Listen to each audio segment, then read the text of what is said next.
आज एक व्यक्ति बहुत मायूस होंगे, उनका नाम है लाल कृष्ण आडवाणी जी।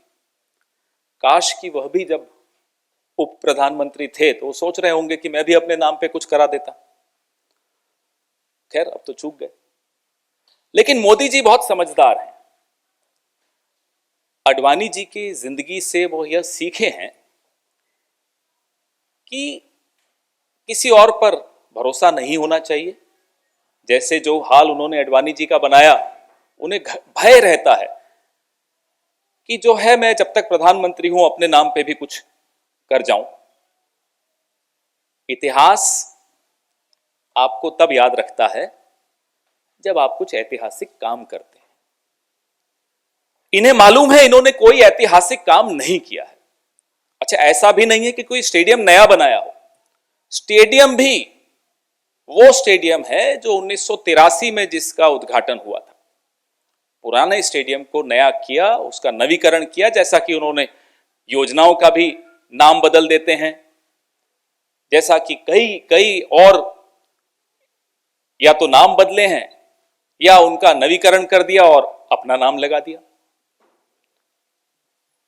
मोटेरा स्टेडियम सरदार वल्लभ भाई पटेल के नाम पर एक स्टेडियम। गुजरात के दो सपूत हुए, मोहनदास करमचंद गांधी और सरदार वल्लभ भाई पटेल। 2017 में खादी ग्रामोद्योग का कैलेंडर आपको याद होगा, जहां गांधी जी को वणक्कम कर दिया था और खुद आ गए थे, नरेंद्र मोदी जी बैठ गए थे। आज सरदार पटेल जी को भी वणक्कम कर दिया। नफरत किससे है? ये देश की धरोहर है। अब उन्होंने, वो महात्मा गांधी हो, सरदार वल्लभ भाई पटेल हो, नेताजी सुभाष चंद्र बोस हो, उन्होंने आरएसएस को ठुकराया, उस विचारधारा को ठुकराया, तो उसमें पूरे देश का क्या कसूर था? उन्होंने सही ठुकराया। आज आप बदला किस बात का ले रहे हैं उनसे? सिर्फ इस बात का कि सरदार वल्लभ भाई पटेल ने आरएसएस पर पाबंदी लगाई थी। आप में से कुछ लोगों को मालूम होगा कि आरएसएस के हेडक्वार्टर पर एचवी शेषाद्री द्वारा लिखित पुस्तक सरदार वल्लभ भाई पटेल की निंदा करते हुए वो मुफ्त में बांटी जाती थी। अब 100 रुपए लेते हैं उसके, क्योंकि अब हर चीज को कमर्शियल कर दिया आरएसएस ने।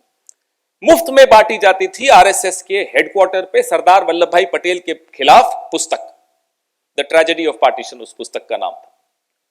तो सरदार वल्लभ भाई पटेल के तो ये खिलाफ शुरू से रहे हैं और कारण स्पष्ट है, कारण ऐतिहासिक है। कारण वो इतिहास है जिस इतिहास में सरदार वल्लभ भाई पटेल ने देश की जनभावना का आदर करते हुए आरएसएस पर प्रतिबंध लगाया था। आज उस बात का बदला नरेंद्र मोदी जी ने ले लिया है। जिस वजह से वो प्रधानमंत्री उन्हें आरएसएस बनाना चाहती थी, शायद आज वो मकसद हल हो गया है, आज वो उन्हें हासिल हो गया। ठेस पहुंचती है देश की आत्मा को जब आप इतने बड़े नेता के नाम को हटाकर अपना नाम लाना चाहते हैं। क्या आपको भरोसा नहीं है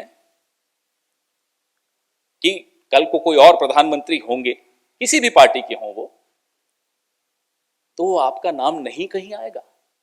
यह भरोसा तब नहीं होता जब आपको अपनी असलियत का पता होता।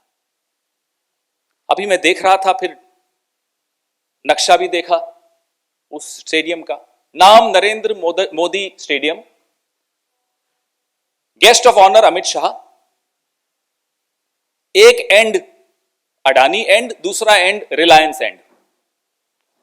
पिच के नाम पर भी कुछ सोचना चाहिए। वैसे तो मोदी जी के नाम पर पिच होगी तो स्विंग अच्छा आएगा, उसमें स्पिन अच्छी आएगी उसमें। तो इस स्टेडियम का नाम, इस स्टेडियम का जो आज हमने एंड्स के नाम और ये सब देखे, उसमें आज के भारत की कहानी इस एक स्टेडियम में दिख रही है। कैसे जो देश की धरोहर है उससे खिलवाड़ किया गया है, कैसे हमारे जो महापुरुष हैं जिनको पूरे अंतरराष्ट्रीय इंटरनेशनल आइकॉन्स, उनको दरकिनार किया जा रहा है, उनकी शिक्षा को, उनकी संस्कृति को दरकिनार किया जा रहा है और एक नई संस्कृति को थोपा जा रहा है इस देश पर।